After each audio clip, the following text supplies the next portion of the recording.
거룩하신 주님의 이름으로 여러분께 이 말씀을 드립니다. 오늘 말씀의 시작은 근원으로 좀 시작해 보겠습니다. 근원. 이 근원할 때 그 뜻의 첫 번째 뜻이 이 물줄기가 나오기 시작하는 곳이라는 그런 뜻입니다. 물줄기가 나오기 시작하는 곳, 그것이 근원이죠. 여러분, 한강과 낙동강의 근원이 어딘지 아십니까? 많은 분들이 아실 텐데 둘 다 강원도 태백시에 있죠. 그렇죠? 한강의 근원은 검룡소라는 곳입니다. 검룡소, 태백에 있습니다. 낙동강의 근원도 태백에 있는데 황지연못이라는 곳입니다. 이곳에서 낙동강이 나타나고 한강이 나타나고 그런 것이죠.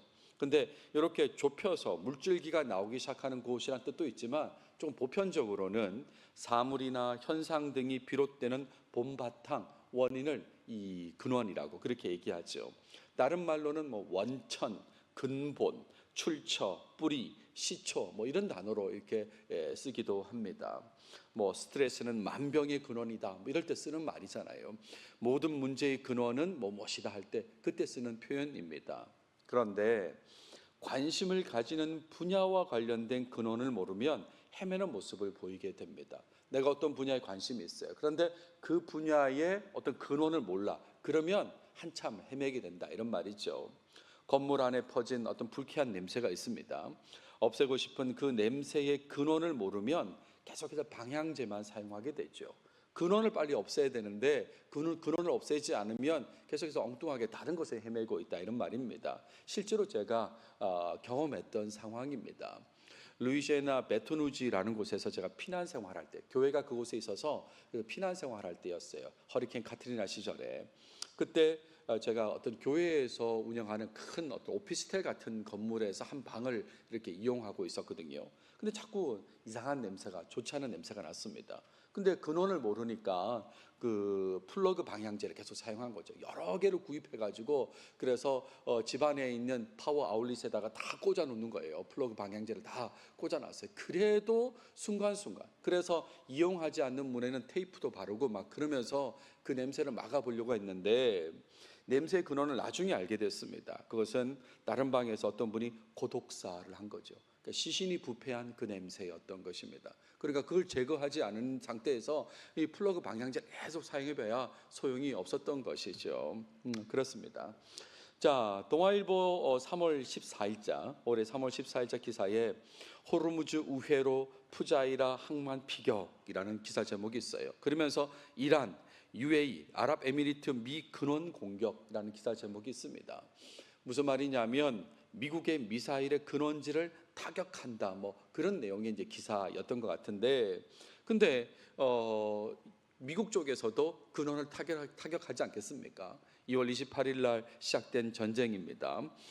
참 전쟁이 작전명이 참 재밌는데 에픽 퓨리라고, 그러니까 서사시 같은 분노잖아요. 장엄한 분노라는 그런 작전명으로 이제 근원을 제거하려는 걸로 시작된 전쟁입니다. 그러니까 양쪽 다 근원을 제거하려고 이렇게 전쟁을 한다 이런 말이죠. 두 나라 모두 공격해야 될 대상의 근원을 모른다면 어떻게 될까요? 이건 정말 답이 없는 그런 전쟁이 되겠죠.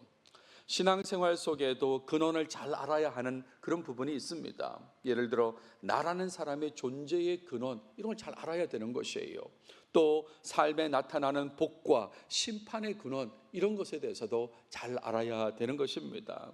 이미 잘 알고 있는 사람도 있겠지만 이것을 모르거나 또 잊어버리고 살면 올바른 신앙생활의 모습에서 멀어지게 되는 것이죠. 오늘 본문에 등장하는 야곱의 유언 속에서 하나님의 안목, 하나님의 전지하심 뿐만 아니라 복의 근원에 대해서도 생각할 수 있습니다. 이 부분을 오늘 얘기하려고 하는 거예요. 인간이 이 땅에서 누리는 복이 어디로부터 온 것인지 생각하게 한다 이런 말입니다. 복의 근원이 되시는 하나님을 생각하면서 오늘 본문을 살펴보고자 합니다. 오늘 다룰 내용은 49장 16절에서 33절까지를 다루도록 하겠습니다. 자, 본문을 보시면 오늘 본문은 야곱이 아들들을 불러서 죽음을 앞두고 유언을 전달하는 내용 중에 후반부의 내용입니다. 12아들 가운데 레아를 통한 6명의 아들, 루벤, 시몬, 레위, 유다, 이사갈 스불론까지 이렇게 6명에 대해서 먼저 유언을 앞서 말했고, 그리고 이제 이어서 나머지 6명에 대해서 유언을 말하는 것이 오늘 본문의 내용입니다. 그리고 오늘 본문은 야곱의 삶이 끝나는 죽음의 내용까지 보여준다라고 하겠습니다. 자, 먼저 16절부터 18절까지는 단에 대한 내용입니다. 빌하를 통한 아들이죠. 빌하를 통한 이 단에 대한 내용이 나오는데 이스라엘 백성을 심판할 것이라고 하는 그 내용을 얘기해요. 본문에 보시면 단은 이스라엘의 한 지파같이 그의 백성을 심판하리로다. 이 단이란 지파가 백성을 심판한 적이 있을까? 라고 판단하고 한 적이 있을까라고 생각하면 대부분의 사람들은 사사 시대의 삼손을 떠올리게 됩니다. 이 단 지파 출신인 삼손이 활동했던 걸 한번 생각해 보십시오. 여러분, 사사라고 하는 것이 판단하는 전쟁의 역할도 수행하지만 여러분, 구약을 번역할 때 이 가톨릭 같은 경우에는 사사기를 판관기라고 그렇게 번역을 했거든요. 그러니까 판단하는 역할을 하는 것입니다. 그런 삼손하고 연결돼서 생각하시면 이게 성취되었구나라는 것을 알 수 있죠. 또 작지만 힘을 가진 사람이 될 것이다 라고도 말합니다. 단은 길섭의 뱀이요 새끼의 독사로다. 말굽을 물어서 그 탄자를 뒤로 떨어지게 하리로다. 작은 뱀에 불과하지만 말과 그 탄자를 쓰러뜨리는 그런 모습을 보이는 그 작은 힘을 가졌지만 큰 힘을 발휘하는 그런 그 존재가 될 것이다 라고 하는 거죠. 여러분, 지도를 보세요. 원래 단지파가 중간 부분에 있어요. 중간 부분에 이렇게 형성되어 있거든요. 단지파 땅이. 근데 결국 이 단지파가 어디로 이동합니까? 맨 꼭대기로 이렇게 이동하게 되죠. 그러니까 이렇게 작지만 힘을 발휘하는 지파가 단지파다, 그런 얘기입니다. 뿐만 아니라 단의 미래에 대한 소망을 언급합니다. 여호와여, 나는 주의 구원을 기다리나이다 라고 그렇게 야곱이 이야기해요. 그러니까 이것은 삼손 이후에 북쪽으로 갈 수밖에 없는 어려운 상황이 있지 않았겠습니까? 그러니까 그런 상황과 관련해서 주의 구원을 기다립니다라고 또 그렇게도 유언 속에서 이야기합니다. 그리고 이어지는 아들은 갓이란 아들입니다. 갓은 실바를 통한 아들입니다. 용맹한 백성으로 살아갈 것이다라고 그렇게 유언을 해요. 갓은 군대의 추격을 받으나 도리어 그 뒤를 추격하리로다라고 했죠. 여러분, 갓이 위치한 땅이 요단 동편입니다. 그러니까 요단 동편에서 적을 상대할 때에 아주 용맹하게 이렇게 상대한다, 그런 뜻이죠. 다시 지도를 보여드리면 오른쪽입니다. 오른쪽에 세 지파가 있는데 가운데가 갓 지파거든요. 그러니까 이 갓 지파가 상대하는 이 이방 세력들이 많지 않겠어요. 근데 거기에 용맹하게 대응하게 된다, 그런 얘기입니다. 실제로 역대상을 보시면 갓 사람 중에서 광야에 있는 요새에 이르러 다윗에게 돌아온 자가 있었으니 다 용사요라고 했죠. 다 용사요, 싸움에 익숙하여 방패와 창을 능히 쓰는 자라라고 했습니다. 그러니까 이 야곱의 이 유언이 이후에 다 이루어졌다라고 할 수 있는 거죠. 또 20절에는 아셀에 대한 내용입니다. 아셀 역시 실바를 통한 아들이 되는데 행복하고 번영된 삶을 살 거라고 그렇게 유언을 합니다. 아셀에게서 나는 먹을 것은 기름진 것이라 그랬어요. 그가 왕의 수라상을 차리리로다라고 했는데, 다시 지도를 보여드리면 왼쪽 위쪽을 보십시오. 위쪽에 보시면 여기가 아셀 땅입니다. 그러니까 아셀은 해변과 관련해서 좋은 것들이, 기름진 것이 많이 나는 그런 땅이다, 이런 말이죠. 특별히 왕의 수라상을 차린다라는 말이 무슨 말일까라고 하면 그 위쪽에 있으니까 당연히 페니키아 지역하고 무역을 하게 되지 않겠습니까? 두로 시돈하고 무역을 하면서, 그러면서 그쪽의 왕들에게 좋은 것을 공급하는 그 얘기를 하고 있는 것입니다. 열왕기상을 보세요. 솔로몬이 히람에게, 두로왕 히람입니다. 히람에게 그의 궁정의 음식물로 밀 2만 고루와 맑은 기름 20고루를 주고라고 했잖아요. 그러니까 이게 아마 아셀 지파에서 나온 것으로 그렇게 줬을 것이다라고 이제 그렇게 연결해서 생각하는 거죠. 그리고 21절에는 납달리가 나옵니다. 납달리는 다시 빌하의 아들이죠. 빌하를 통한 아들인데 방어에 능숙한 사람이 될 것이다라고 했습니다. 납달리는 노인 암사스입니다. 매우 빠른 존재다, 이런 말이죠. 아름다운 소리를 바란도다라고 했는데 다시 지도를 보면 납달리가 맨 위쪽에 이렇게 있습니다. 그러니까 이 위쪽에 있으면서 방어하는 데 있어서 굉장히 능숙한 모습을 보인다, 이런 말이죠. 사사기를 보시면 가나안 왕, 핫솔 땅, 핫솔이 맨 위쪽에 있는 그 곳인데 이 핫솔 땅에는 야빈이라는 왕이 쳐들어와요. 근데 그 군대를 물리치는 내용이 사사기 4장에 나옵니다. 당시의 사사가 드보라라고 하는 사사인데 이 드보라 밑에서 활약한 장군이 있습니다. 그 장군이 누구냐고 하면 바락이라는 장군인데 이 바락이 바로 납달리 출신입니다. 납달리 출신 바락이 그의 병거들과 군대를 추격하여 하롯셋 학고임에 이르니 시스라, 이 시스라는 이 핫솔 왕 야빈의 군대 장관이거든요. 이 시스라의 온 군대가 다 칼에 엎드려졌고 한 사람도 남은 자가 없었더라라고 했죠. 방어에 능숙한 사람이 바로 이 납달리라고 했는데 그대로 성취됐다 이런 말입니다. 그리고 이제 22절부터 26절까지 5절과 관련해서는 요셉에 대한 이야기가 길게 나오게 되는데, 일단 요셉에 대한 유언의 시작은 요셉을 통해서 복이 흘러갈 거라는 그 내용으로 시작합니다. 요셉은 무성한 가지 곧 샘 곁에 무성한 가지라 그 가지가 담을 넘었도다라고 그렇게 얘기하죠. 그러니까 이것은 과거를 포함한 내용이다라고 할 수 있습니다. 요셉이 그 어려운 시기를 지나서 총리가 되고 그 총리가 됨을 통해서 형제들을 도와줬지 않습니까? 그렇죠? 형제들을 고센 땅으로 불러서 도와주니까 그것과 관련된 내용이 바로 이 내용인 것입니다. 가지가 담을 넘었도다라고 했어요. 그리고 두 번째는 어려움을 이겨내게 될 것이다 라고 했습니다. 본문에 보시면 활 쏘는 자가 그를 학대하며 적개심을 가지고 그를 쏘았으나 요셉의 활은 도리어 굳세며 그의 팔은 힘이 있으니 이는 야곱의 전능자 이스라엘의 반석인 목자의 손을 힘입음이라 라고 그렇게 되어 있습니다. 이 내용을 보시면 요셉 지파와 관련해서 요셉 삶 그리고 이후에 요셉의 지파 에브라임 므낫세와 관련해서 과거의 상황도 연결되고 그리고 미래의 상황도 연결되는 것이다 라고 할 수 있습니다. 그렇잖아요. 요셉이 어려운 상황이 있음에도 불구하고 그것이 극복되는 그런 상황, 그리고 이후의 상황에서도 요셉 지파 에브라임 므낫세도 어려운 상황이 있고 그걸 헤쳐나가는 모습이 있거든요. 특별히 여호수아를 한번 보세요. 여호수아가 에브라임 지파입니다.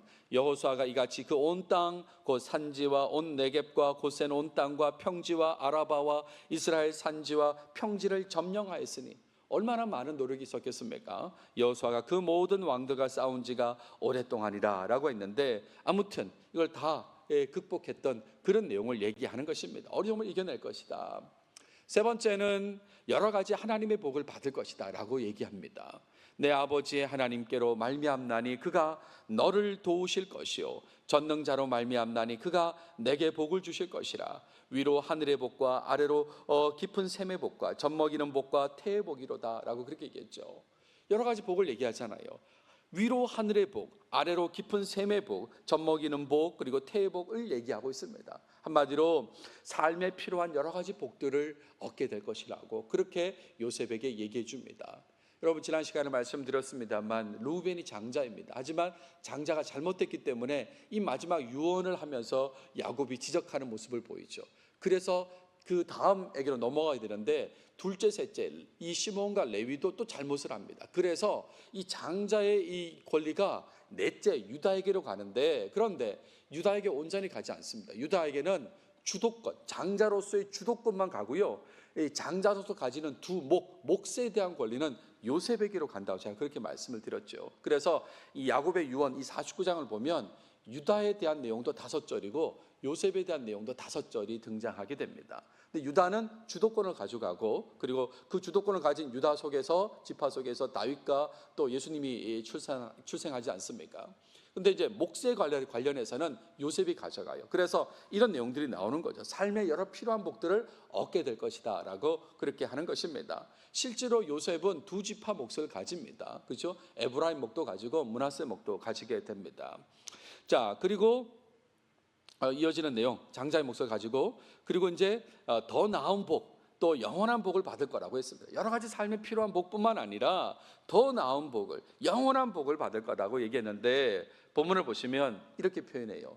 내 아버지의 축복이, 내 아버지, 그러니까 지금 야곱 자신을 얘기합니다. 자신의 복이 내 선조의 축복보다, 아버지 이삭 그리고 할아버지 아브라함보다 나아서, 야곱 자신의 축복이 이삭 아브라함보다 나아서 영원한 산이 한없음 같이 이 축복이 요셉 너 요셉의 머리로 돌아오며 그 형제 중 뛰어난 자의 정수리로 돌아오리라 그랬어요.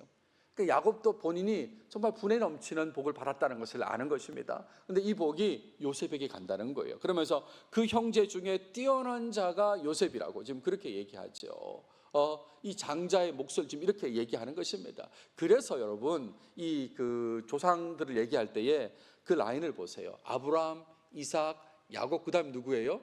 요셉이잖아요. 요셉. 그렇게 연결된다 이런 말입니다.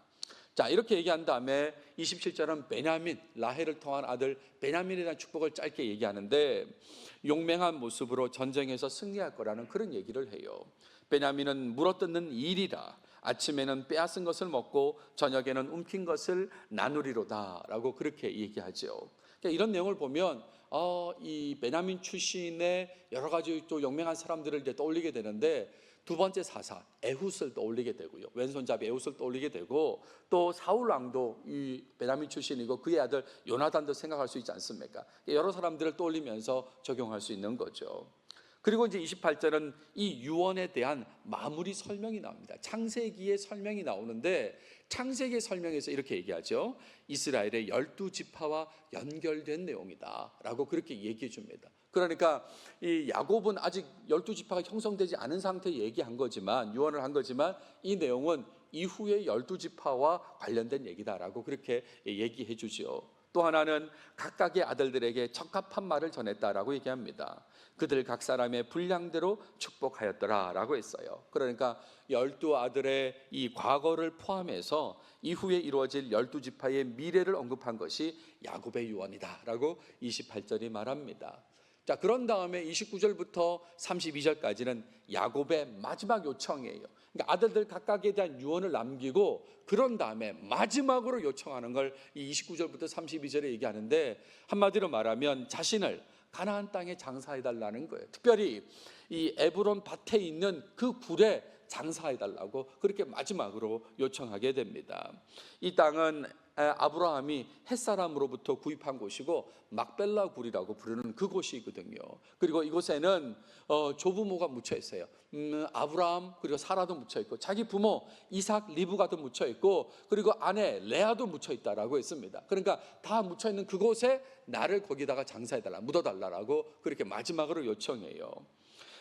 야곱은 그 이집트 땅에서 이 나그네로서의 정체성을 가지고 살았다고 그랬지 않습니까? 이 나그네로서 땅과 자손에 대한 하나님의 약속을 기억하는 모습을 이 마지막 순간까지 이렇게 보였은 겁니다. 그런데다가 아들들에게는 가나안 땅에서 살아야 된다는 것을 요청하는 그런 내용으로 이해할 수 있는 거죠. 하나님께서 약속하셨으니까 나를 그곳에 묻어주고 너희들도 그 땅에서 살아라 라고 이제 그렇게 얘기했다 이런 말입니다. 그리고 마지막 33절에 야곱이 죽는 내용으로 마무리됩니다. 침상에서 죽음을 맞이해요. 그 발을 침상에 모으고 숨을 거두니 그의 백성에게로 돌아갔더라 라고 했습니다. 그의 백성에게로 돌아갔더라 라는 말이 죽었다 그런 얘기예요. 이것은 처음 나온 얘기가 아니라 아브라함에게도 사용되었던 그 표현입니다. 우리가 앞서 봤던 25장을 가면 그의 나이가 아브라함입니다. 아브라함의 나이가 높고 늙어서 기운이 다하여 죽어 자기 열조에게로 돌아가매라고 그렇게 번역했죠.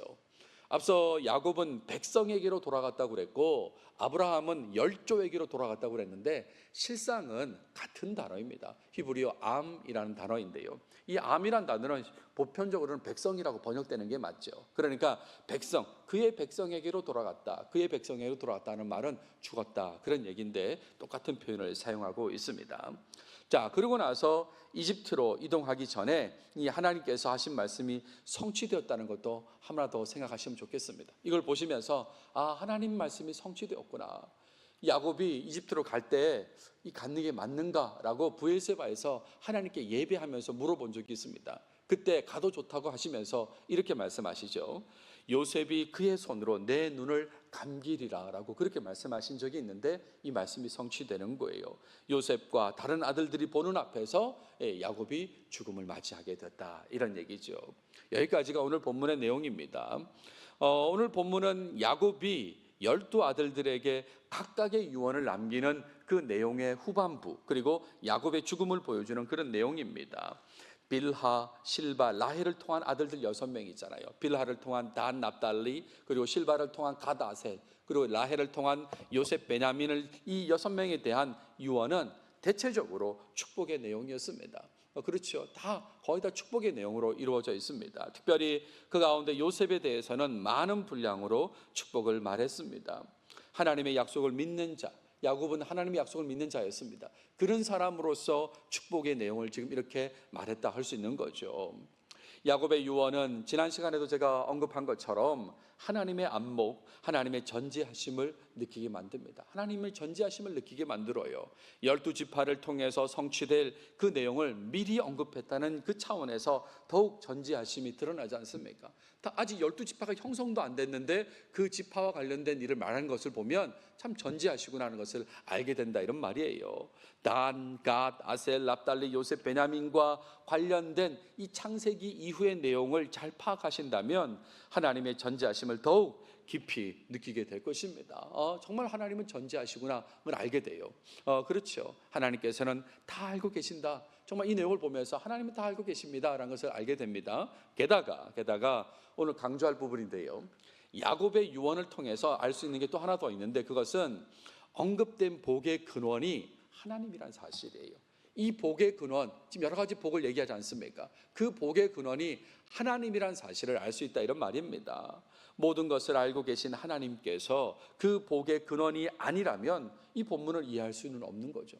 하나님이 복의 근원이 아니면 이 본문은 그냥 어떻게 이해될지 모르는 그런 본문이 되는 것입니다.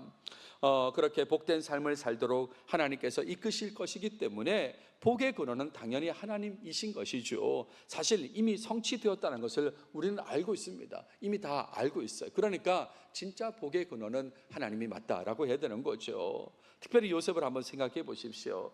요셉이 참 많은 어려움을 겪지 않습니까? 형들을 통해서, 보디발의 아내를 통해서, 또 술 맡은 간원장이 잊어버리는 것 때문에 다 이렇게 여러 사람들 때문에 어려움을 겪었지만 어떤 복을 받습니까? 샘 곁에 무성한 가지로서 복을 받게 되지 않습니까? 샘 곁에 무성한 가지라고, 여기서 언급된 샘이 바로 복의 근원이신 하나님을 의미하는 것입니다. 하나님으로부터의 복을 받게 되는 그런 요셉을 말한다, 이런 말이죠. 요셉과 관련된 본문 속에서 이미 이 하나님이 복의 근원임을 얘기하고 있고, 이 비유적으로도 샘이 하나님을 의미한다는 것을 알 수 있는 것입니다. 그리고 그 하나님으로 인해서 가지가 담을 넘어간다고 그랬잖아요. 이걸 제가 아까 뭐라고 말씀드렸습니까? 형제에게도 복을 전달한다고 그렇게 말씀을 드렸는데, 그렇게 되는 거죠. 그런 어려운 상황을 지나서 하나님께서 복의 근원이 되셔가지고 그 복이 이 담을 넘어서 형제들에게도 복을 전해주는 그런 모습으로 살게 된다라고 했습니다.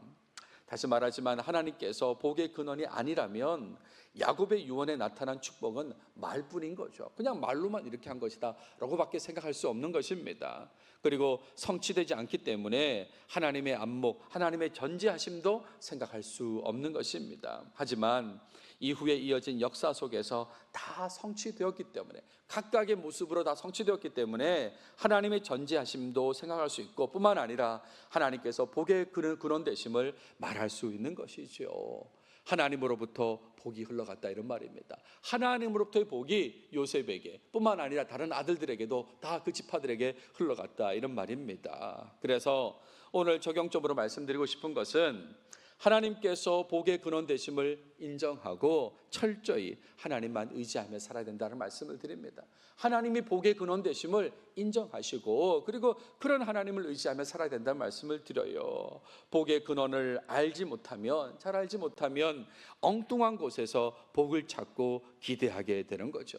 엉뚱한 곳에서 여기 복이 있나 저기 있나 그렇게 찾다가, 그러다가 복을 얻지 못하면 어떻게 됩니까? 신앙과 많이 멀어지는 그런 모습을 보일 수도 있지 않습니까? 물론 복의 내용에 대해서도 바른 이해가 필요합니다. 복의 내용도 좀 바르게 이해할 필요가 있어요. 단순히 물질적인 풍요로움과 어떤 행운이라든지 내가 좋아하고 원하는 대로 되는 것이 복이 아니라는 것 정도는 아셔야 되는 거죠. 하나님과의 바른 관계 속에서 얻게 되는 것이 복이라는 것을 알아야 됩니다. 그것이 물질적인 풍요로움이라 하더라도 어쨌든 하나님과의 바른 관계 속에서 얻게 되는 것이 복이라는 것을 알아야 된다, 이런 말입니다.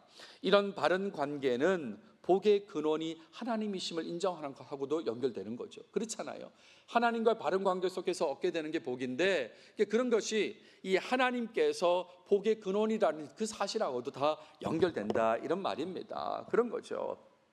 다른 누군가에게서 얻을 수 있는 것이 아닙니다. 복이라는 게 다른 누군가에서 얻을 수 있는 게 아닌 거예요. 여러분, 성경에서 말하는 복을 다룰 때에 제일 중요한 것은 복의 근원을 생각하는 거라는 걸 꼭 기억하시기 바랍니다. 복에 대해서 이야기할 때에 이 복의 근원이 누구야? 라고 그걸 제일 먼저 생각해야 된다, 이런 말이죠.